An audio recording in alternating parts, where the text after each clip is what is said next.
SLC ಪರೀಕ್ಷೆ SLC ಪರೀಕ್ಷಾ ಫಲಿತಾಂಶದಲ್ಲಿ ಫಸ್ಟ್ ಟೈಮ್ ಹೆಚ್ಚು ಕೊಡಿ ಹಿಸ್ಟ್ರಿ ಕ್ರಿಯೇಟ್ ಮಾಡಿದ್ದಾರೆ. ಕಳೆದ ಬಾರಿ ಕೊನೆ ಸಾಲಿನ ಗುಣಸ್ಥಾನದಲ್ಲಿ ಜಿಲ್ಲೆ, ಈಗ ಜಿಲ್ಲೆಗೆ ಫಸ್ಟ್ ಬಂದಿದ್ರ ಬಗ್ಗೆ ಏನು ಅನಿಸುತ್ತೆ ಸರ್?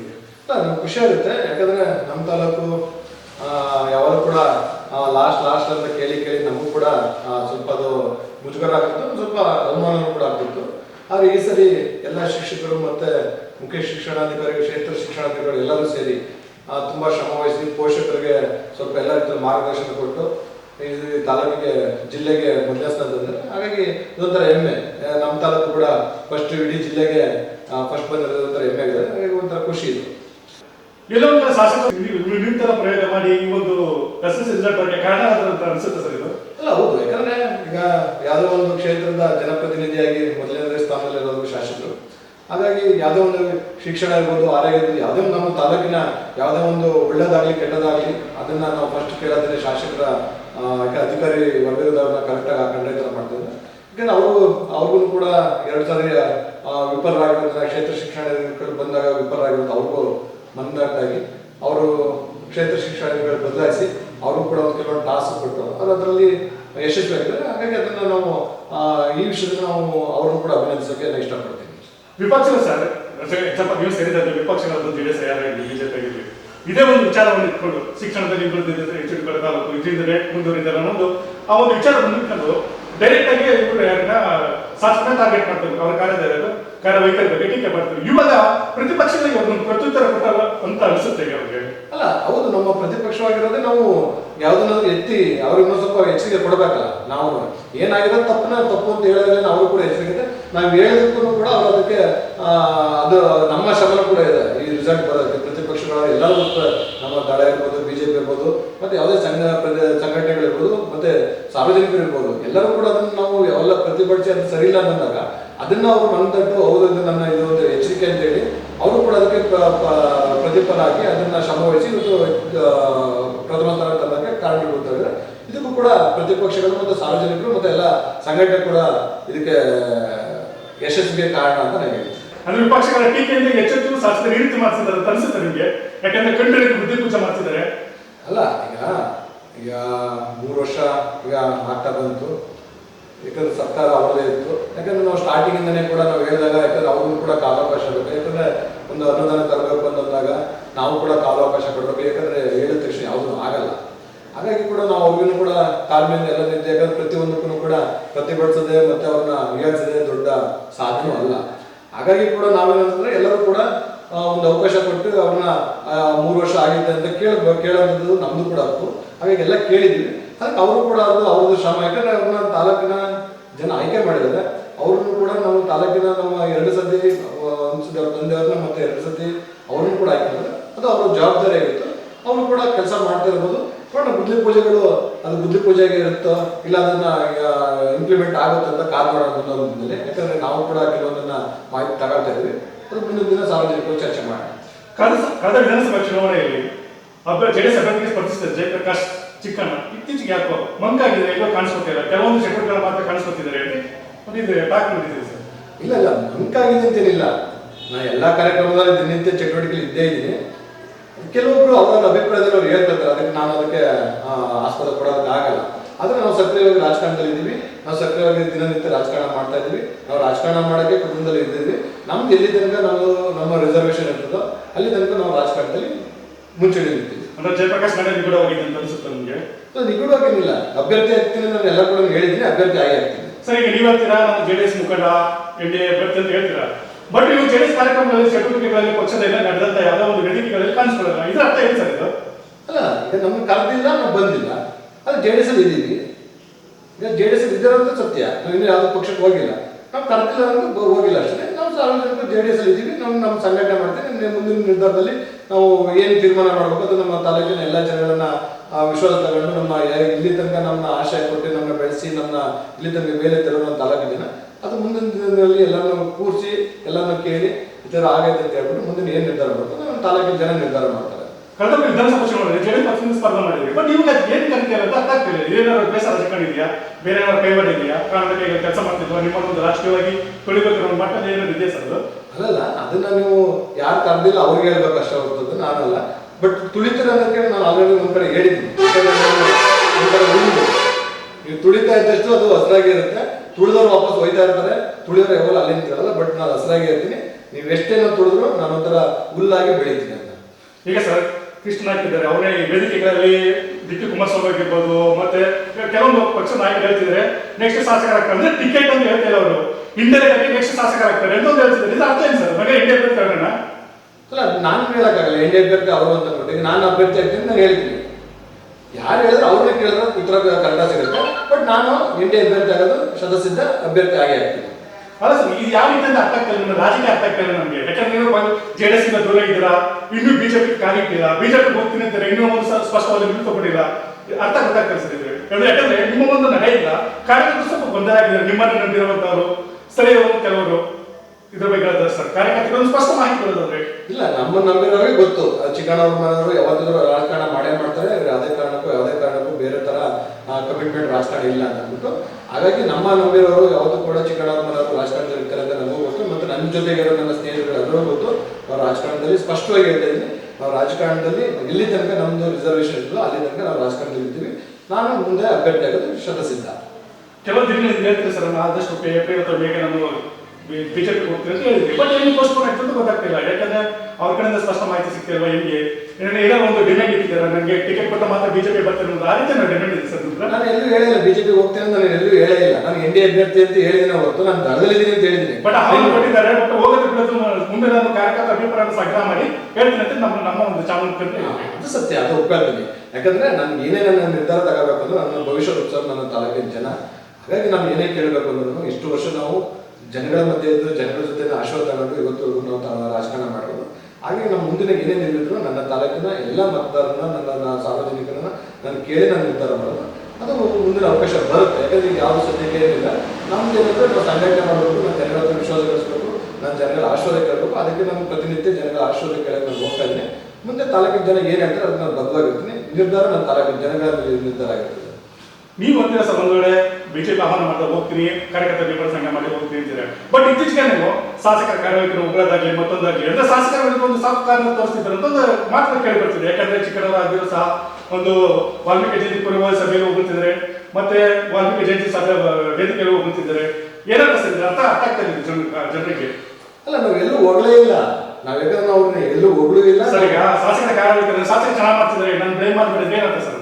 ನಾವೆಲ್ಲ ಹೇಳಿದ್ವಲ್ಲ, ನಾವು ಶಾಸಕರನ್ನ ಬ್ಲೇಮ್ ಮಾಡ್ತೀವಿ ಅಂತ ಹೇಳಿದ್ವಲ್ಲ. ನಾವು ಶಾಸಕರನ್ನ ಹೇಳಿದಿಲ್ಲ, ಶಾಸಕರು ಯಾವ್ದಾದ್ರು ವಿಫಲವಾಗಿದ್ದಾರೆ ಅಂತ ನಾವು ಹೇಳಿದ್ವಿ. ಈಗ ನಾನು ಮೊನ್ನೆ ಕೂಡ ಯಾವುದೋ ಮಾಧ್ಯಮದಲ್ಲಿ ಹೇಳ್ಬೇಕಾದ್ರೆ ನಾನು ಆ ಮಾಧ್ಯಮದಲ್ಲಿ ಹೇಳ್ಬೇಕಾದ್ರೆ ಹೇಳಿದ್ವಿ, ಒಂದು ಗಾರ್ಮೆಂಟ್ಸ್ ಮಾಡ್ತೀನಿ ಅಂತ ಹೇಳಿದ್ರು, ಅದ್ರ ವಿಫಲವಾಗಿದ್ದಾರೆ. ನಮ್ಮ BC ಡ್ಯಾಮ್ನ ಇದು ಉದ್ಯಾನವನ ಮಾಡ್ತೀನಿ ಅದ್ರ ವಿಫಲವಾಗಿದ್ದಾರೆ. ಉದ್ಯೋಗ ಮೇಳ ಮಾಡ್ತೀನಿ ಅಂತ ಅದ್ರ ವಿಫಲವಾಗಿದ್ದಾರೆ. ಇದು ತುಂಬಾ ನೂರಾರು ವಿಫಲವಾಗಿದ್ದಾರೆ ಅಂತ ನಾನು ಯಾವಾಗ ಹೇಳಿದ್ದೀನಿ. ಅದ್ರಲ್ಲಿ ನಾವೇನು ಯಾವ್ದು ಮುಚ್ಚ ಬೇಡ. ಈಗ ನೀವು ಕೇಳಿದ್ದೀರ ಶಾಸಕರದ್ದು ಶಿಕ್ಷಣ ಇಲಾಖೆದು ನಮ್ಮ ಮೈಸೂರು ಜಿಲ್ಲೆಗೆ ನಮ್ಮ ಕೊಟ್ಟಿದ್ದಲ್ಲ ಪ್ರಥಮ ಬಂದಿರೋದ್ರಿಂದ ಅದು ನಾವು ಅದನ್ನು ಹೇಳಲೇಬೇಕು. ಯಾಕಂದ್ರೆ ಯಾವ್ದನ್ನ ಮಾಡಿರೋದನ್ನ ಹೋಗ್ತೀವಿ, ಯಾವ್ದನ್ನ ಮಾಡಿಲ್ಲ ತೆಗೆಯುತ್ತೆ. ಅದರ ಸಾಫ್ಟ್ವೇರ್ ಇಲ್ಲ. ನಂದೇನು ನನ್ನ ಅಜೆಂಡಾದಲ್ಲಿ ಏನಿದೆ ನಾನು ಅವ್ರನ್ನ ಒಬ್ಬ ವಿರೋಧ ಪಕ್ಷವಾಗಿ ನಾನು ಅದನ್ನ ನಾನು ಎತ್ತಿಡಿದ್ದೀನಿ. ಎಲ್ಲೂ ಕೂಡ ಶಾಸಕರ ಕಾರ್ಯಚಟುವಟಿಕೆಗಳನ್ನ ಒಂದು ಗಟ್ಟಿ ಖಂಡಿಸಿಲ್ಲ ಅನ್ನೋದು ಆರೋಪ ಇದೆ ಸರ್ ನಿಮಗೆ? ಇಲ್ಲ, ನಾನು ಖಂಡಿಸ್ತಾನೆ ಇದೀನಿಲ್ಲ. ಈಗ ನೀವು ಕೇಳಿದ್ರೆ ನಾನು ಖಂಡಿಸ್ತಾನೆ ಇದ್ದೀನಿ. ಇವತ್ತು ನಾನು ಸಾರ್ವಜನಿಕವಾಗಿ ಹೇಳ್ತಾ ಇದ್ದೀನಿಲ್ಲ, ಈ ತರ ವಿಫಲರಾಗಿದ್ದಾರೆ, ಶಾಸಕರಲ್ಲಿ ವಿಫಲರಾಗಿದ್ದಾರೆ. ಹಾಗಾಗಿ ಮುಂದಿನ ದಿನ ಇದ್ರ ಇನ್ನೂ ಹೆಚ್ಚಿನ ರೀತಿಯಲ್ಲಿ ಇನ್ಯಾವುದಾದ್ರು ವಿಫಲರಾಗಿದ್ರೆ ಅದು ಎತ್ತಿ ಹೇಳ್ತೀನಿ ಅಂತ ಹೇಳ್ತಿದ್ದೀರ ಸರ್. ದೊಡ್ಡ ಸಮಸ್ಯೆ ಇದೆ, ಹೆಚ್ಚು ತಾಲೂಕಿನ ದೊಡ್ಡ ಸಮಸ್ಯೆ ಇದೆ ರಸ್ತೆ, ಅಧಿಕ ರಸ್ತೆ. ಬಟ್ ಎಲ್ಲೇ ಒಂದು ಜಯಪ್ರಕಾಶ್ ರಸ್ತೆ ಬಗ್ಗೆ ಮಾತಾಡಿಲ್ಲ. ಅಲ್ಲ, ಈಗ ನಾವು ರಸ್ತೆ ಬಗ್ಗೆ ಮಾತಾಡೋದಕ್ಕೆ ಈಗ ಅವ್ರು ಏನ್ ಹೇಳಿರೋದು, ಈಗ ನಮ್ಮ ಮೊನ್ನೆ ಸಿದ್ದರಾಮಯ್ಯ ಸರ್ ರಸ್ತೆ ಉದ್ಘಾಟನೆ ಮಾಡಿದ್ದಾರೆ, ಗುದ್ಲಿ ಪೂಜೆ ಮಾಡಿದ್ದಾರೆ. ಈಗ ನಾವು ಕಾಯ್ಬೇಕಲ್ವಾ?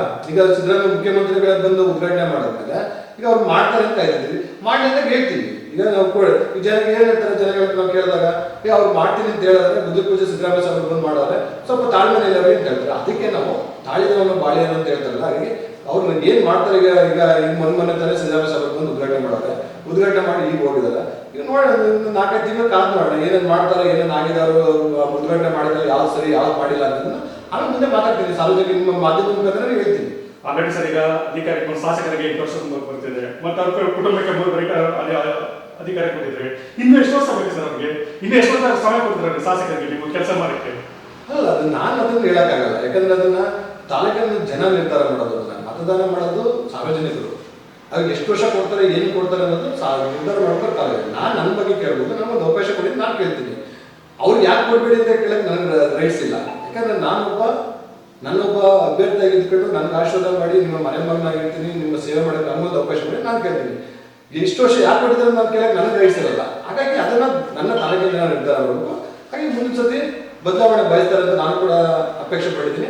ಮುಂದೆ ಅದರ ಅವಕಾಶ ಆಗ್ಬೋದು, ನನಗೊಂದು ಅವಕಾಶ ಕೊಡ್ತಾರೆ ಅಂತ ನನ್ನ ಅಭಿಪ್ರಾಯ.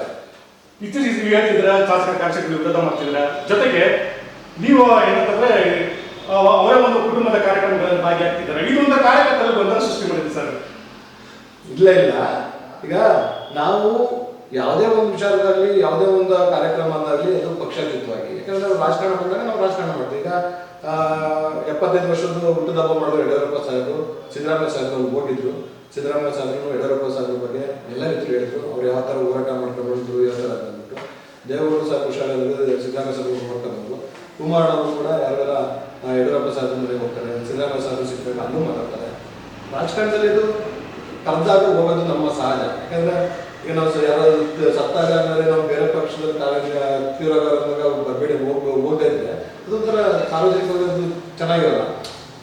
ನಾವು ರಾಜಕಾರಣ ಮಾಡೇ ಮಾಡ್ತೀವಿ. ಯಾಕಂದ್ರೆ ನಮ್ಮ ಅಜೆಂಡಾ, ನಮ್ಮ ಎಥಿಕ್ಸ್ ಇಟ್ಕೊಂಡು, ನಾವು ಪಕ್ಷದ ಸಿದ್ಧಾಂತ ಇಟ್ಕೊಂಡು ನಾವು ರಾಜಕಾರಣ ಮಾಡೇ ಮಾಡ್ತೀವಿ. ಆದರೆ ಶುಭ ಸಮಾರಂಭದಾಗಿರ್ಬೋದು, ದುಃಖ ಸಮಾರಂಭದಾಗಿರ್ಬೋದು, ಅವು ಹೋಗಿಲ್ಲ ಅಂತಂದ್ರೆ ಸಾರ್ವಜನಿಕರಿಗೂ ಟೀಕೆ ಹೋಗಬೇಕಾಗುತ್ತೆ. ಹಾಗಾದ್ರೆ ನಮ್ಮನ್ನ ಆಹ್ವಾನಿಸಿದಾಗ ಈಗ ನನ್ನ ಮಗನ ಮದುವೆ ನಾನೇ ಕರಿಬೋದು. ಈಗ ನಮ್ಮ ಉದಾಹರಣೆ, ಈಗ ನಾನು ಮದುವೆ ಆಗಿರೋದು ನಮ್ಮ ಮಾವ ಬಂದು BJP, ನಾನು ಮದುವೆ ಆಗಿರೋ ಹೆಂಡತಿ ಅವರಪ್ಪ BJP. ಹಾಗೆ ನಾನು ಮದುವೆ ಆಗ್ಬಾರ್ದಾ? ಈಗ ನಮ್ಮ ಮಾವ BJP, ಈಗ ನಮ್ಮ ಅಪ್ಪ ಕಾಂಗ್ರೆಸ್, ಈಗ ನಾನು ಮದುವೆ ಆಗಿದ್ದೀನಿ. ಹಾಗೆ ಕೊಡೋದು ತರೋದು ಮತ್ತೆ ಸಭಾ ಸಮಾರಂಭಗಳಿಗೆ ಹೋಗೋದು ಅದು ವೈಯಕ್ತಿಕ. ಅಂದ್ರೆ ಸಾರ್ವಜನಿಕ ಜೊತೆ ನಮ್ಗೆ ಇನ್ವಿಟೇಷನ್ ಕೊಟ್ಟಾಗ ನಾವು ಹೋಗ್ಬಿಟ್ಟು ಬರ್ತೀವಿ. ಹಾಗಂತ ಅಂದ್ಬಿಟ್ಟಾಗಿ ಅದು ಕಾಂಪ್ರಮೈಸ್ ಅಲ್ಲ. ಕರೆದಾಗ ಹೋಗಿದ್ದೀವಿ, ನಮ್ಮನ್ನ ಗೌರವಿತ ಕರೆದಿದ್ದಾರೆ, ನಾವು ಗೌರವಿತ ಹೋಗಿರ್ತೀವಿ, ಬಂದಿರ್ತೀವಿ. ಮತ್ತೆ ನಮ್ಮ ನಾಳೆ ರಾಜಕಾರಣ ಏನು ಮಾಡೋದು ನಾವು ಮಾಡೇ ಮಾಡ್ತೀವಿ. ಯಾಕಂದ್ರೆ ಇತರ ಹಿಂದಿನ ದಿನ ಕೂಡ ನಮಗೆ ಅವ್ರ ಗೋಪೇಶ್ವರ ಕರೆದಿರ್ಲಿಲ್ಲ, ನಾವು ಹೋಗಿರ್ಲಿಲ್ಲ. ಕೃಷ್ಣನಾಯಕರು ಅವ್ರು ಕರೆದಿದ್ರು, ಅವ್ರು ಹೋಗಿದ್ರು. ನಾವು ಯಾಕೆ ಕೃಷ್ಣನಾಯಕರಾಗಿ ಹೋಗಿದ್ರು ಅಂತ ಕೇಳಕ್ಕೆ ನಾನು ರೈಟ್ಸ್ ಇರಲ್ಲ. ನನ್ನನ್ನು ಕರೆದಿದ್ದಾರೆ, ನಾನು ಆಹ್ವಾನ ಮಾಡಿದ್ರೆ ನಾನು ಹೋಗಿದ್ದೀನಿ, ಅದಷ್ಟೇ. ಹಾಗಂತಷ್ಟೇ ಚಿಕ್ಕಣ್ಣವ್ರ ಮಗ ಹೋಗಿ ಅಲ್ಲಿ ಸಭೆಗೆ ಹೋಗಿದ್ದಾರೆ, ಅವ್ರು ಕರೆದಿದ್ದಾನೆ ಹೋಗಿದ್ದು. ಹಾಗಾಗಿ ಅದು ಸೌಜನ್ಯದ ಭೇಟಿ ಹೊರತು ಅದು ರಾಜಕಾರಣದ ಭೇಟಿ ಅಲ್ಲ. ಸೌಜನ್ಯವಾಗಿ ಕುಟುಂಬದ ಒಂದು ಸಭೆ ಸಮಾರಂಭಗಳು ಹೋಗಿರೋ ಭೇಟಿ. ಹಾಗೆ ಅದನ್ನ ಬೇರೆ ರೀತಿ ಅರ್ಥೈಸ್ಕೊಳ್ಳೋದು ತಪ್ಪು. ಸರ್, ಈ ಮಾತಾಡ ಯೋಚನೆ ಮಾಡಿ ಮಾತಾಡ್ತಿದ್ದೀರಾ. ಬಟ್ ಕಾರ್ಯಕರ್ತ ಬಂದಿದೆ ಸರ್, ನಾನು ಅವರೇ ನಂಬ್ಕೊಂಡಿದ್ವಿ. ನಾವು ನಮ್ಮ ಒಂದು ಜಡೆ ಪಕ್ಕ ಬಿಟ್ಟು ಬೇರೆ ತಗೋತಾ ಇಲ್ಲ, ಅವ್ರ ಜೊತೆ ನಮ್ಗೆ ಇದಿದೆ, ವಿರೋಧ ಇದೆ, ಆ ರೀತಿ ಒಂದು ಥಿಂಕಿಂಗ್ ಮಾಡ್ತಾ ಇರ್ತಾರೆ. ಅಂದರೆ ನೀವು ಮೇಲ್ಪಟ್ಟದ ನಾಯಕರೇ, ನೀವು ಅಲ್ಲಿ ಹೋಗಿ ಯಾವ ಪಾರ್ಟಿಗಳ ಕಾಣಿಸ್ಕೊಳ್ಳೋದು, ಪಕ್ಷದ ಕುಟುಂಬದ ಸಭೆ ಸಮಾರಂಭಗಳಲ್ಲಿ ಕಾಣಿಸ್ಕೊಳ್ಳೋದು, ಇದೆಲ್ಲ ಒಂದು ಕಾರ್ಯಕರ್ತರಿಗೆ ನಿಮ್ಮ ಬಗ್ಗೆ ಒಂದು ಏನೋ ಒಂದು ಬೇರೆ ರೀತಿ ಭಾವನೆ ಮಾಡೋದು ಅನಿಸುತ್ತೆ ಸರ್. ಇಲ್ಲ, ಈಗ ನೋಡಿ, ಎಲ್ಲಿ ಒಂಥರ ಪ್ರೀತಿ ಜಾಸ್ತಿ ಇರ್ತದೆ ಅವಾಗ ಅದು ನಿಜ, ಸಹಜ. ಈಗ ನನ್ನ ತುಂಬಾ ಇಷ್ಟಪಟ್ಟಾಗ ನನ್ನನ್ನೇ ಅಂತಂದಾಗ ಕೆಲವರು ಬದಲಾಗೋದು ಸಹಜ. ಅದೇ ನಾವು ಅವ್ರಿಗೆ ಕ್ಲಾರಿಫಿಕೇಶನ್ ಕೊಡೋಕೆ ಕೆಲವರು ಕಾಲ್ ಮಾಡಿದ್ರೆ ಅವ್ರು ಕ್ಲಾರಿಫಿಕೇಶನ್ ಕೊಡೋ ಅವ್ರಿಗೂ ಕೂಡ ಅವ್ರಿಗೆ ಅರಿವಾಗಿದೆ. ಅದು ಸ್ವಲ್ಪ ಸಮಸ್ಯೆ ಅಲ್ಲ. ಆದರೆ ನಾನು ವಿನಂತಿಸ್ಕೊಳ್ಳೋದು ಇಷ್ಟ, ಸಾರ್ವಜನಿಕವಾಗಿ ವಿನಂತಿಸ್ಕೊಳ್ಳೋದು ಇಷ್ಟ. ಈಗ ಊರಲ್ಲಿ ಒಂದು ಕಾರ್ಯಕ್ರಮ ಮಾಡ್ತಿರ್ತೀವಿ, ನನ್ನನ್ನು ಬೆಂಬಲಿಸುವಂಥ ಕಾರ್ಯಕರ್ತರುಗಳಿರ್ಬೋದು, ನನ್ನನ್ನು ಪ್ರೀತಿ ಮಾಡೋಂಥ ಆರೈಸಂತಾರೆ, ಆಶ್ರಯ ಮಾಡೋದು. ಅವ್ರ ಪಕ್ಕದ ಮನೆ ಇನ್ನೊಬ್ರು ಯಾರೋ ಕಾಂಗ್ರೆಸ್ ಇರ್ತಾರೆ, BJP ಇರ್ತಾರೆ, ದಳದಲ್ಲಿ ಇರ್ತಾರೆ, BSP ಇರ್ತಾರೆ, ಅವ್ರವ್ರ ಮನೆ ಫಂಕ್ಷನ್ ಹೋಗಿರ್ತಾರೆ. ಅದು ನಾನು ಯಾಕೆ ಹೋಗಿದ್ದೆ ಅಂತ ಕೇಳೋಕ್ಕಾಗಲ್ಲ. ಯಾಕಂದ್ರೆ ಅದು ಆ ಗ್ರಾಮದ ಮಟ್ಟದಲ್ಲಿ ಅವರವರ ವಿಶ್ವಾಸದಲ್ಲಿ ನಡೀತಾ ಇರ್ತದೆ. ಬಟ್ ಇದು ರಾಜಕಾರಣ ಬಂದಾಗ ನಾನೇನು ರಾಜಕಾರಣ ಮಾಡಬೇಕು, ನಾನು ರಾಜಕಾರಣ ಮಾಡೇ ಮಾಡ್ತೀನಿ. ನಾನು ನನ್ನ ರಾಷ್ಟ್ರ ಹೇಳಿದ್ದೀನಿ, ಕಾಂಪ್ರಮೈಸ್ ರಾಜಕಾರಣ ನಮ್ದು ಇಲ್ಲವೇ ಇಲ್ಲ. ನಮ್ದು ಏನಿದ್ರು ರಾಜಕಾರಣವಾಗಿ ಮಾಡ್ತೀವಿ ಹೊರತು ಆ ಥರ ರಾಜಕಾರಣ ಮಾಡ್ಕೊಂಡು ನಾವು ಬೇರೆಯವ್ರ ಥರ ಇನ್ನೊಂದು ಕ್ಷುಲ್ಲಕವಾಗಿ ನಡ್ಕೊಳ್ಳೋದಿಲ್ಲ. ಅಂಥ ಸಂದರ್ಭದಲ್ಲಿ ನಾನು ರಾಜಕಾರಣದ ಕೊನೆಗೆ ಅಂತ ನಾನು ಲಾಸ್ಟ್ ಟೈಮ್ ಹೇಳಿದ್ದೀನಿ ಒಂದು ಮೀಡಿಯಾದಲ್ಲಿ. ಹಾಗಾಗಿ ನನ್ನ ರಾಜಕಾರಣ ಏನಿದ್ರು ಪಾರದರ್ಶಕವಾಗಿರ್ತದೆ, ಸ್ವಾಭಿಮಾನವಾಗಿರ್ತದೆ. ಯಾವುದೇ ಕಾರಣಕ್ಕೂ ಇನ್ನೊಬ್ಬರ ಜೊತೆಗೆ ಕಾಂಪ್ರಮೈಸ್ ಮಾಡ್ಕೊಂಡು ಮತ್ತೊಂದು ತಗೊಂಡು ರಾಜಕಾರಣ ಮಾಡೋದಿಲ್ಲ.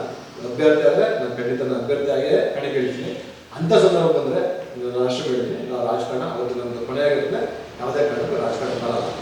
ಅಂದ್ರೆ ಸರ್, ಈಗ ಪ್ರಕಾರ ಈಗ JDS ಅಲ್ಲಿ ಇರ್ತೀರೋ ಇಲ್ಲ BJP ಹೋಗ್ತಾರೆ, ಅದೊಂದು ಸ್ಪಷ್ಟ ಮಾಹಿತಿ ಇದೆ ಸರ್. ಅದು ನನ್ನ ತಾಲೂಕಿನ ಜನ ನಿರ್ಧಾರ ಮಾಡೋದು. ಯಾಕಂದ್ರೆ ನಾನು ಇಲ್ಲಿವರೆಗೂ ಬೆಳೆಸಿರೋದು ನನ್ನ ತಾಲೂಕಿನ ಜನ, ನಮ್ಮ ತಂದೆ ಆಶೀರ್ವಾದ ಅವರು ಹೇಳ್ಬೇಕು, ಮತ್ತು ನನ್ನ ತಾಲೂಕಿನ ಜನ ಎಲ್ಲ ಏನು ಹೇಳ್ತಾರೋ ಅದು ನಾನು ಬರ್ತಾರೆ. JDS ಅಲ್ಲಿ ಇರ್ತೀನಿ. ಬೇರೆ ಮತ್ತೊಂದು ಪಕ್ಷಕ್ಕೂ ಹೋಗಿ ಅಂತಂದರೆ ಈಗ ನನಗೆ ಆಶಯ ಕೊಡೋದು ನನ್ನ ತಾಲೂಕಿನ ಜನ. ಇಲ್ಲಿ ತನಕ ನಾನು ಬೆಳೆಸಿರೋದು ನನ್ನ ತಾಲೂಕಿನ ಜನ. ಹಾಗಾಗಿ ನನ್ನ ತಾಲೂಕಿನ ಜನ ಬಿಟ್ಟು ನಾನು ಯಾವುದನ್ನು ಕೂಡ ನಿರ್ಧಾರ ತಗೊಳಕ್ಕಾಗಲ್ಲ. ಈಗ ನಾನು ವೈಯಕ್ತಿಕ ನಿರ್ಧಾರ ಅಲ್ಲ, ನಾನು ನನ್ನ ಕುಟುಂಬದ ಯಾವುದೋ ಒಂದು ಹಬ್ಬ ಹರಿದಿನನೋ ಮತ್ತೊಂದು ಫಂಕ್ಷನ್ ಆದ್ರೆ ನಾನು ವೈಯಕ್ತಿಕ ತಗೋಬಹುದು. ಇದು ನನ್ನ ಸಾರ್ವಜನಿಕ ಜೀವನದಲ್ಲಿ ಆಗಿರೋದ್ರಿಂದ ನನ್ನ ರಾಜಕಾರಣದಲ್ಲಿ ನಾನು ಏನೇ ನನ್ನ ಮುಂದಿನ ನಡೆಗಳಿದ್ರು ಕೂಡ ನನ್ನ ತಾಲೂಕಿನ ಜನಗಳ ಮೇಲೆ ನಿರ್ಧಾರ ಆಗಿರ್ಬೋದು ಹೊರತು ನನ್ನ ವೈಯಕ್ತಿಕ ನಿರ್ಧಾರ ಆಗಿಲ್ಲ. ಅಂತ ಸಂದರ್ಭ ಬಂದಾಗ ನನ್ನ ತಾಲೂಕಿನ ಎಲ್ಲ ಮತದಾರರನ್ನ ಗೌರವಪೂರ್ವಕ ಕರೆದು ಅವ್ರನ್ನ ವಿನಂತಿ ಮಾಡ್ಕೊತೀನಿ. ಅವ್ರು ಏನು ಹೇಳ್ತಾರೋ ನಾನು ಬದ್ಧವಾಗಿರ್ತೀನಿ. ಜೆಡಿಎಸ್ ಪಕ್ಷದಲ್ಲಿ ಇರ್ತೀನಿ ಅಂತೀರಾ, ಬಟ್ ಒಂದು ವೇಳೆ ಮುಂದಿನ ತೀರ್ಮಾನ ಕಾರ್ಯಕರ್ತರ ಅಭಿಪ್ರಾಯ ಅಂತೀರಾ, ಬಟ್ ಜೆಡಿಎಸ್ ಕಾರ್ಯಕರ್ತರು ಜೆಡಿಎಸ್ ಪಕ್ಷದ ಚಟುವಟಿಕೆಗಳಲ್ಲಿ ಭಾಗಿಯಾಗ್ತಿಲ್ಲ, ಅರ್ಥ ಇಲ್ಲ ಹೋಗ್ತಾ ಇದೀವಿ. ಈಗ ನನ್ಗೆ ಯಾರು ಜೆಡಿಎಸ್ ಪಕ್ಷದಲ್ಲಿ ನನ್ನ ಜೊತೆಗೆ ಯಾರು ಸಾವಕಾಲದಲ್ಲಿ ಮದುವೆಗಾಗಲಿ ಎಲ್ಲಕ್ಕೂ ಹೋಗ್ತಾ ಇದ್ದೀವಿ. ತಾಲೂಕು ಅಧ್ಯಕ್ಷ ಆದ್ರೆ ನಮ್ಮನ್ನು ಕರೆದಿರಲ್ಲ, ನಾವು ಹೋಗಿರಲ್ಲ. ಅದು ಕೆಲವೊಂದು ಇದ್ದೇ ಇರುತ್ತೆ. ಈಗ ಮನೆಯ ಮೇಲೆ ಒಂದೇ ತರ ಇರಲ್ಲ ಅಂತ ಮುಂದೆ ಎಲ್ಲ ಸರಿ ಹೋಗುತ್ತೆ. ಅದಕ್ಕೆ ನಾವು ಕೂಡ ಕಾಯ್ತಾ ಇದ್ದೀವಿ. ಸರ್, ಒಂದು ವೇಳೆ ನೀವು ಬಿಜೆಪಿ ಹೋದ್ರೆ ಎನ್ಡಿಎ ಮೈತ್ರಿ ಅಂದ್ರೆ ಹೆಂಗೆ ಸರ್? ಒಂದು ವೇಳೆ ಕೃಷ್ಣಕ್ಕೆ ಟಿಕೆಟ್ ಸಿಕ್ಕಿದ್ರೆ ಸಪೋರ್ಟ್ ಮಾಡ್ತೀರಾ ನೀವು? ಇಲ್ಲ, ನಾನು ಹೇಳ್ತಲ್ಲ, ಎನ್ಡಿಎ ಅಭ್ಯರ್ಥಿ ನಾನೇ ಆಗಿ ಆಗ್ತೀನಿ. ಅದ್ರಲ್ಲಿ ಒಂದು ವೇಳೆ ಹೈಕಮಾಂಡ್ ಒಂದು ವರಿಷ್ಠರು ಡೆಲ್ಲಿ ಮಟ್ಟದ ನಾಯಕರು ಏನಾದ್ರು ಒಂದು ವೇಳೆ ಕೃಷ್ಣಕ್ಕೆ ಟಿಕೆಟ್ ಕೊಟ್ರೆ ನೀವು ಬಿಜೆಪಿ ಅಥವಾ ಜೆಡಿಎಸ್ ಬಿಟ್ಟರೆ ಸಪೋರ್ಟ್ ಮಾಡುವಂತ ಅವಶ್ಯಕತೆ ಬರ್ತದೆ. ಹಾಗೆ ನಿಮ್ಮ ನೀವು ಯಾವ್ದಾಗಿರುತ್ತೆ? ಇಲ್ಲ, ನಾನು ಹೇಳ್ತಲ್ಲ, ಅಭ್ಯರ್ಥಿ ಆಗೋದು 100% ಶತಸಿದ್ಧ ಆಯ್ತಾ. ಅದಕ್ಕಾಗಿ ಯಾರು ಮಾಡ್ತಾರ ಪ್ರಶ್ನೆನೇ ಇಲ್ಲ. ಇಲ್ಲಿ ಜೆಪಿನ ಅಭ್ಯರ್ಥಿ ಆಗೇ ಆಗ್ತೀನಿ. ನನ್ನ ತಾಲೂಕಿನ ಜನ ನಾನು ಎಲ್ಲಿ ತನಕ ನನ್ನ ಕೈ ಹಿಡಿದು ಮುನ್ನಡೆಸ್ತೀನಿ ಅಂತಲ್ಲ ಅಲ್ಲಿವರೆಗೂ ನನ್ನ ಅಭ್ಯರ್ಥಿನೇ. ನನ್ನ ಜನ ನನ್ನ ಬೇಡ ಅಂದಾಗ ನಾನು ನಾಳೆ ದಿನನೂ ಕೂಡ ನನಗೆ ಏನೇ ನಿರ್ಧಾರ ಇದ್ರು ನನ್ನ ತಾಲೂಕಿನ ಜನಗಳ ಮೇಲೆ ನನ್ನ ನಿರ್ಧಾರ ಆಗುತ್ತೆ. ಹಾಗಾಗಿ ಅಭ್ಯರ್ಥಿ ಆಗೋದು ಶತಸಿದ್ಧ. ಒಂದು ವೇಳೆ ಎಲ್ಲಿಗೆ ಟಿಕೆಟ್ ಸಿಕ್ಕಿಲ್ಲ ಅಂದ್ರೆ ಏನಾದ್ರು ಸ್ವತಂತ್ರವಾಗಿ ಅಥವಾ ಕಾಂಗ್ರೆಸ್ ಅಲ್ಲಿ ಹೋಗುವಂತ ಏನಾದ್ರು ಇದೆಯಾ ಆಲೋಚನೆ ಇದೆಯಾ ಏನಾದ್ರು? ನಂದು ಏನೇ ನಿರ್ಧಾರ ಆದ್ರೂ ನನ್ನ ತಾಲೂಕಿನ ಜನ. ನಮ್ಮ ಒಂದು ವೇಳೆ ಕಾಂಗ್ರೆಸ್ನ ಹೊರಬಂದು ಹೋಗ್ತೀರಿ ನೀವು? ಇಲ್ಲ, ನಾನು ಹೇಳ್ತಲ್ಲ, ನನ್ನ ತಾಲೂಕಿನ ಜನ ನನ್ನನ್ನ ಪಕ್ಷೇತರವಾಗಿ ನಿಲ್ಲಿಸ್ತಾರೋ ನಾನು ಇದಾಗ್ತಾರೋ ಅದು ಗೊತ್ತಿಲ್ಲ. ನನ್ನ ತಾಲೂಕಿನ ಜನ ಏನ್ ಹೇಳ್ತಾರೆ ಅದಕ್ಕೆ ನಾನು ಶತಸಿದ್ಧ. ನಾನು ಅಭ್ಯರ್ಥಿ ಆಗೋದ್ರಲ್ಲಿ ಎನ್ಡಿಎ ಅಭ್ಯರ್ಥಿ 100% ಸ್ಪಷ್ಟವಾಗಿ ಹೇಳ್ತೀನಿ. ಇವತ್ತು ಕೂಡ ಎನ್ಡಿಎ ಅಭ್ಯರ್ಥಿ ಆಗೇ ಆಗ್ತೀನಿ. ಒಂದು ವೇಳೆ ಪಕ್ಷದಿಂದ ಟಿಕೆಟ್ ಸಿಕ್ಕಿಲ್ಲ ಅಂದ್ರೆ ಸ್ವತಂತ್ರ ಅಭ್ಯರ್ಥಿ ಮುಂಬೈ ವಿಧಾನಸಭಾ ಪಕ್ಷದ ಸ್ಪರ್ಧೆ ಮಾಡ್ತಾರೆ ಅಂತ ನಂಬಿಕೆ ಇದೆ ಸರ್? ನಾನು ಹೇಳ್ತಿಲ್ಲ, ಅಭ್ಯರ್ಥಿ ಆಗ ಶತಸಿದ್ಧ. ನನ್ನ ತಾಲೂಕಿನ ಜನ ಏನ್ ಹೇಳ್ತಾರೋ ಮುಂದೆನೂ ಕೂಡ ನೀವು ಏನ್ ಹೇಳ್ತಿದ್ರೋ ಆ ಥರ ಸಂದರ್ಭ ಬಂದ್ರು ಕೂಡ ನನ್ನ ತಾಲೂಕಿನ ಜನ ಅವ್ರನ್ನೇ ಕರೆದು ಕೇಳಿ ಅವ್ರು ಏನ್ ಹೇಳ್ತಾರೆ ನಾನು ಆಶ್ವಾದ ಕೇಳ್ತೀನಿ ಹೊತ್ತು ನಾನು ಏಕಪಕ್ಷವಾಗಿ ನಿರ್ಧಾರ ತಗೊಳ್ಳಲ್ಲ. ಸರ್, ಒಂದು ವೇಳೆ ದೇಶ ಮಟ್ಟದ ನಾಯಕ ಕುಮಾರಸ್ವಾಮಿ ಮತ್ತೊಬ್ಬರಾಗಲಿ ಬಂದು ನಿಮ್ಮ ಮನವೊಲಿಸಿದ್ರೆ ಒಪ್ಕೋತೀರಿ ಸರ್? ನೋಡೋಣ, ಮುಂದಿನ ಸಂದರ್ಭಗಳು ಏನೇನು ಬರ್ತದೆ. ರಾಜಕಾರಣದಲ್ಲಿ ದಿನನಿತ್ಯ ಬದಲಾವಣೆ ಆಗ್ತಾ ಇರ್ತದೆ. ಅಂತ ಸಂದರ್ಭಗಳನ್ನ ನೋಡೋಣ. ಯಾಕಂದ್ರೆ ಆ ಥರ ಸಂದರ್ಭಗಳು ಬರಲ್ಲ ಅನ್ನಿಸುತ್ತೆ. ಯಾಕಂದ್ರೆ ಇತ್ತಿನ ವಾತಾವರಣಗಳೆಲ್ಲ ನೋಡಿದ್ಮೇಲೆ ಆ ಥರ ಸಂದರ್ಭ ಮತ್ತೆ ಉದ್ಭವನ ಆಗಲ್ಲ. ಹಾಗೆ ನಮ್ಮ ನಿರ್ಧಾರ ಅಭ್ಯರ್ಥಿ ಆಗೋದು ಖಂಡಿತ. ಸರ್, ಇನ್ನೊಂದು ಕಿರುಬಾಳ ನಾವು ತಂದೆಗೆ ಒಂದು ವಿಷಯ ಇದು ಮಾಡಿದ್ರೆ ಕೇಳ್ಕೊಳ್ತೀವಿ, ಅದು ಯಾವುದೇ ಈಗ ಅದು ಆಲ್ರೆಡಿ ಒಂದ್ಸತಿ ಹೇಳಿದ್ದೀನಿ, ಮತ್ತೆ ಹೇಳೋದಂತಲ್ಲ ಅದು ನನಗೂ ಒಂಥರ ಯಾಕಂದ್ರೆ ತಂದೆ ಮೇಲೆ ಅಷ್ಟೊಂದು ಪ್ರೀತಿ ಇದೆಯಲ್ಲ ಅದೊಂದು ಇಲ್ಲ. ನಾನು ಇವತ್ತು ನನ್ನ ತಂದೆ ತಾಯಿಗಳನ್ನ, ನಮ್ಮ ಕುಟುಂಬನ, ನನ್ನ ಅಕ್ಕ ನನ್ನ ಭಾವಂದ್ರ, ನನ್ನ ಕುಟುಂಬನ ಕೂಡ ನಾನು ತುಂಬ ಗೌರವಿಸುತ್ತೇನೆ. ಅವರ ಏಳಿಗೆ, ಅವರ ಆರೋಗ್ಯ, ಅವರ ಆಯಸ್ಸು ಅದಕ್ಕೆ ಯಾವತ್ತೂ ನಾನು ಆಸೆ ಪಡೋಣ. ಹಾಗಾಗಿ ಯಾವತ್ತೂ ನನ್ನ ತಂದೆಗೆ ಮತ್ತು ನನ್ನ ತಾಯಿಗೆ, ನನ್ನ ಕುಟುಂಬಕ್ಕೆ ಯಾವತ್ತೂ ಕೂಡ ನಾನು ಋಣಿ. ಕೊನೆಯದಾಗಿ ಸರ್, ನಿಮ್ಮ ಬೆಂಬಲಿಗರಿಗೆ ನಿಮ್ಮನ್ನು ನಂಬಿಕೊಂಡಿರುವಂತಹ ಕಾರ್ಯಕರ್ತರಿಗೆ ಸಲಹೆ ಕೊಡೋದಾದ್ರೆ ಹೇಳೋದಾದ್ರೆ ಏನು ಹೇಳ್ತೀರಾ ನಿಮ್ಮ ರಾಜಕೀಯ? ನೀವು ಇವತ್ತರೆಗೂ ಹೇಳ್ತಿದ್ದೀನಿ, ಯಾರು ನನ್ನನ್ನು ಪ್ರೀತಿಸ್ತಿದ್ದೀರಾ, ನನ್ನನ್ನು ಆಶೀರ್ವಾದ ಮಾಡಬೇಕು ಅಂತ ನೀವು ಅಂದ್ಕೊಂಡಿದ್ದೀರಾ, ಮತ್ತೆ ನಿಮ್ಮ ಮನಸ್ಸಲ್ಲಿ ನನ್ನ ಬಗ್ಗೆ ಏನು ನನ್ನ ಪ್ರೀತಿ ಇಟ್ಟಿದ್ದೀರಾ ಅದಕ್ಕೆ ಯಾವುದೇ ಕಾರಣ ತಿಳಿದಾರಲ್ಲ. ನಾನು ಖಂಡಿತ ಅಭ್ಯರ್ಥಿ ಆಗೇ ಆಗ್ತೀನಿ. ಯಾರೋ ಆಗದವರು ನೂರಾರು ಥರ ಬಿಂಬಿಸ್ಬೋದು, ಅದಕ್ಕೆಲ್ಲ ತಾವು ಕೂಡ ದಯವಿಟ್ಟು ಅದಕ್ಕೆ ಆಸ್ಪದ ಕೊಡಬೇಡಿ. ನಿಮ್ಮ ಆಶೀರ್ವಾದ ಎಲ್ಲಿ ತನಕ ಇರ್ತದೆ ಅಲ್ಲಿ ತನಕ ಕೂಡ ಚಿಕ್ಕಣ್ಣವ್ರ ಕುಟುಂಬ ರಾಜಕಾರಣದಲ್ಲಿ ಇರ್ತದೆ. ಯಾವತ್ತೂ ನೀವೆಲ್ಲರೂ ನನ್ನ ರಾಜಕಾರಣದಲ್ಲಿ ಬೇಡ ಅಂತ ನೀವು ನಮ್ಮ ತಾಲೂಕಿನಲ್ಲಿ ಹೇಳ್ತೀರೋ ಅವತ್ತು ನಮ್ಮ ರಾಜಕಾರಣ ಕೊನೆಯಾಗಿರ್ತದೆ. ಅಲ್ಲಿ ತನಕ ಕೂಡ ಸ್ವಾಭಿಮಾನವಾಗಿ ಪರಿಶುದ್ಧವಾಗಿ ರಾಜಕಾರಣ ಮಾಡ್ತೀವಿ ಹೊರತು ಯಾವುದೇ ಕಾರಣಕ್ಕೂ ಯಾರು ಹೇಳಿದ್ರು ಅವ್ರು ಹೇಳಿದ್ರು ಇವ್ರು ಹೇಳಿದ್ರು ಅಂತ ಗೊಂದಲಗಳಿಗೆ ನಾನು ಉತ್ತರ ಕೊಡಲ್ಲ. ಬಟ್ ನಾವು ಇರೋ ತನಕ ಪ್ರಾಮಾಣಿಕವಾಗಿ ನಮ್ಮನ್ನು ಯಾರೋ ಮಾರಾಟ ಆಗುವಾಗ ವಸ್ತು ನಮ್ಮ ಕುಟುಂಬ ಅಲ್ಲ, ನಾವು ಮಾರಾಟ ಆಗುವಂಥ ವ್ಯಕ್ತಿಗಳು ನಾವಲ್ಲ. ಅಂಥ ಸಂದರ್ಭ ಅಂದರೆ ನಾನು ಕೊನೆಯಲ್ಲಿ ಹೇಳಿದ್ದೀನಿ, ನಮ್ಮ ಮಾರಾಟ ಆಗಂಥದ್ದೇನೋ ಈಗ ತಾವೆಲ್ಲ ಮಾಧ್ಯಮದಲ್ಲಿ ತಾವು ಪ್ರಶ್ನೆ ಮಾಡ್ತಿರಲ್ಲ, ಅಂಥ ಸಂದರ್ಭದಲ್ಲಿ ನಮ್ಮ ರಾಜಕಾರಣವನ್ನು ಮೊಟ್ಟೆಗೊಳ್ತೀನಿ. ಯಾಕಂದರೆ ನಾನು ಒಬ್ಬರು ಮಾರಾಟ ಆಗಿತ್ತು, ನಾನು ಒಬ್ಬ ವಿದ್ಯಾವಂತ ಆಗಿಟ್ಕೊಂಡು ನನ್ನ ನೈತಿಕತೆನ ನನ್ನ ಗಿರುವಿ ಇಟ್ಬಿಟ್ಟು ನಾನು ಮತ್ತೆ ಇನ್ನೊಬ್ಬರು ಹೋಗಿ ನಾನು ಓಟ್ ಕೇಳಲ್ಲ. ಅವತ್ತೊಂದು ಸಂದರ್ಭ ಬಂದರೆ ನಾನು ನನ್ನ ಕುಟುಂಬದ ಮಾತ್ರ 4 ಕೊಟ್ಟು, ನನ್ನ ಅಪ್ಪ ಅಮ್ಮಂದು ನಂದು ನನ್ನ ಹೆಂಡತಿದ್ದು 4 ಕೊಟ್ಟು ನನಗೆ ಯಾರು ಬೇಕೋ ಅವ್ರು ಓಟ್ ಹಾಕ್ಬಿಟ್ಟು ನಾವು ಗೌರವಾಗಿರ್ತೀನಿ ಹೊರತು ಇನ್ನೊಬ್ಬರದ್ದು ಮಾರಾಟ ಆಗಿ ಇನ್ನೊಬ್ಬರ ಹತ್ರ ನಾವು ಕಮಿಟ್ಮೆಂಟ್ ಆಗಿ ನಾವು ರಾಜಕಾರಣ ಮಾಡಲ್ಲ. ನಾವು ಗೌರವಿತವಾಗಿ ಇರೋ ತನಕ ನಮ್ಮ ತಾಲೂಕಿನಲ್ಲಿ ಇವತ್ತನಿಗೂ ನನ್ನ ಚಿಕ್ಕಣ್ಣವ್ರ ಮಗ ಅಂತ ನಾನು ಏನು ಗೌರವಿಸ್ತಾರೆ ಆ ಗೌರವ ಬದುಕಿನ ಹೊರತು ನಾನು ಯಾವುದೇ ಕಾರಣಕ್ಕೂ ರಾಜಕಾರಣಕ್ಕೋಸ್ಕರ ಹೋಲ್ಸ್ ಮಾಡ್ಕೊಂಡು ನಾನು ರಾಜಕಾರಣ ಮಾಡಲ್ಲ. ಇವಿಷ್ಟು ಜೆಡಿಎಸ್ ಮುಖಂಡ ಜಯಪ್ರಕಾಶ್ ಚಿಕ್ಕಣ್ಣವರ ಮಾತು. ನ್ಯೂಸ್ ಅಪ್ಡೇಟ್ಗಾಗಿ ನೋಡ್ತಾರೆ ಇಂಡಿಯಾ ಫಸ್ಟ್, ನಿರ್ಭೀತಿಯಿಂದ ನಿಮಗಾಗಿ. ಇಂತಹ ನೈಜ, ಇಂಟ್ರೆಸ್ಟಿಂಗ್ ಹಾಗೂ ಕ್ಯೂರಿಯಾಸಿಟಿ ಸುದ್ದಿಗಳು ನಿಮಗೆ ಸಿಗಬೇಕು ಅಂದರೆ ಇಂಡಿಯಾ ಫಸ್ಟ್ ಟಿವಿ ಸಬ್ಸ್ಕ್ರೈಬ್ ಮಾಡಿ. ಒಂದು ಲೈಕ್ ಕೊಟ್ಟು ವಿಡಿಯೋ ಶೇರ್ ಮಾಡುವ ಮೂಲಕ ನಮ್ಮನ್ನು ಮತ್ತಷ್ಟು ಪ್ರೋತ್ಸಾಹಿಸಿ. ಇಂಡಿಯಾ ಫಸ್ಟ್, ನಿರ್ಭೀತಿಯಿಂದ ನಿಮಗಾಗಿ.